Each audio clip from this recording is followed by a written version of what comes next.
Assalamualaikum warahmatullahi wabarakatuh. Perkenalkan, saya Nusayudi Saputra dari kelas 03 SMJB 036. Di video kali ini saya akan menjelaskan cara mencegah dan mengurangi COVID-19. Di video kali ini saya sudah menyiapkan materi berupa PowerPoint. Oke, langsung saja kita bahas. Yang pertama ada pengertian COVID-19. Coronavirus merupakan keluarga besar virus yang menyebabkan penyakit pada manusia dan hewan.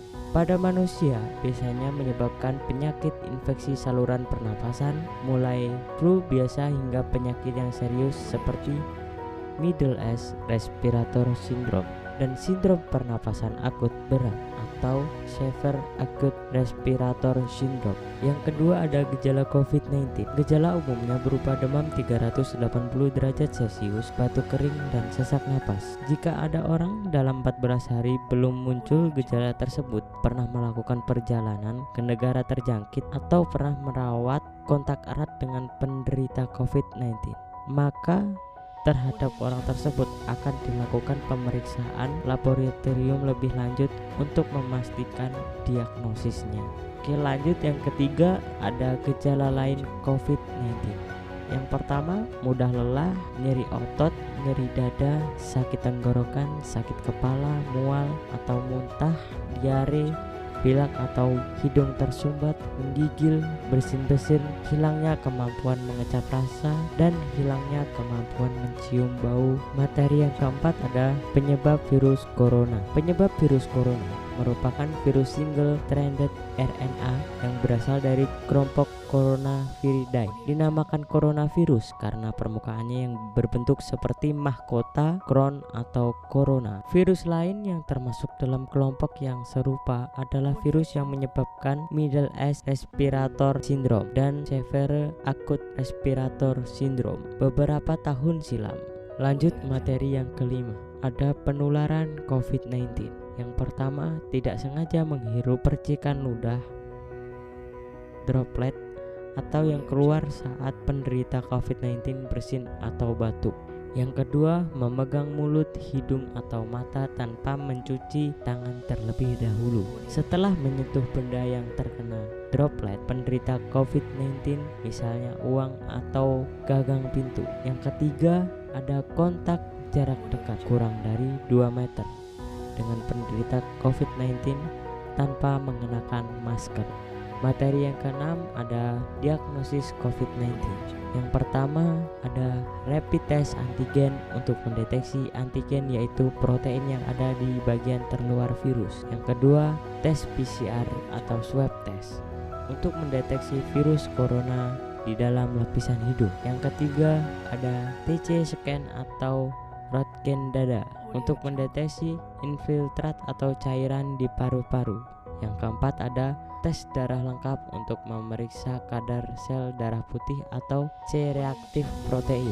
Yang kelima ada analisis darah untuk memeriksa kadar oksigen dan karbon dioksida di dalam darah. Materi yang ketujuh ada komplikasi virus corona. Pasien yang terinfeksi virus corona dapat mengalami gejala gangguan pernafasan seperti pneumonia berat seperti demam tinggi dan sesak napas. Komplikasi seperti gagal pernapasan, gagal jantung akut, dan infeksi sekunder akibat kuman lainnya dapat terjadi bila kondisi tersebut tidak segera diatasi atau penyakit mengalami pemburukan dengan sangat cepat.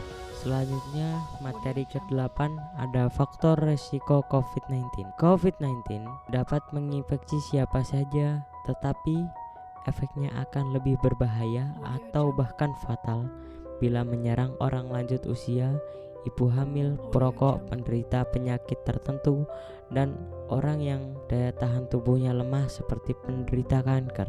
Karena mudah menular, penyakit ini juga berisiko tinggi menginfeksi para tenaga medis yang merawat pasien COVID-19. Oleh sebab itu, tenaga medis atau orang yang melakukan kontak dengan pasien COVID-19 perlu menggunakan alat pelindung diri atau disebut dengan APD. Materi selanjutnya ada pengobatan COVID-19. Sampai saat ini belum ada obat secara pasti yang dapat mengatasi COVID-19. Jika ada diagnosis COVID-19 tetapi tidak mengalami gejala atau hanya mengalami gejala ringan, Anda cukup melakukan perawatan isolasi mandiri di rumah. Jangan lupa vaksin. Dan materi yang 10 ada pengobatan mandiri COVID-19. Yang pertama, lakukan isolasi mandiri selama 2 minggu dengan tidak keluar rumah atau menjaga jarak dengan orang dalam satu rumah. Yang kedua, selalu menggunakan masker jika keluar rumah atau saat Anda berinteraksi dengan anggota keluarga. Yang ketiga, terapkan etika batuk. Yang keempat, ukur suhu tubuh 2 kali sehari, pagi dan malam hari. Yang kelima, cuci tangan dengan sabun air mengalir atau hand sanitizer. Yang keenam, banyak minum air putih untuk menjaga kadar cairan tubuh.